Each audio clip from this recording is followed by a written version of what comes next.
दोस्तों नमस्कार।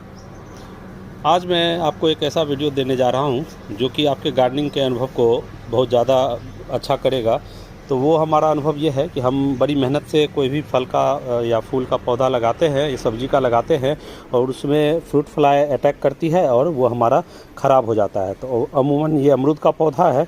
अमरूद के पौधे में बरसात का फल कीड़े वाला निकलता है तो लोग अवॉइड करते नहीं लेते हैं। तो हमने भी बहुत कम फल इसमें रखे हैं, लेकिन जो भी फल थे उसमें से ये जो हमारी बाज़ार में थैलियाँ आती है मिठाई के साथ या किराना दुकानदार भाई साहब देते हैं, उन थैलियों को बराबर हिस्से में काटकर हमने इस तरह से सिलाई करके फ्रूट को कवर करने के लिए फ्रूट कवर तैयार किया है। एक तो ऐसे ही हाथ से ही किया था, वो उतना अच्छा नहीं है, इसको मशीन से किया है। कितना अच्छा है, कितना खूबसूरत है, आप देख सकते हैं, है ना भाव।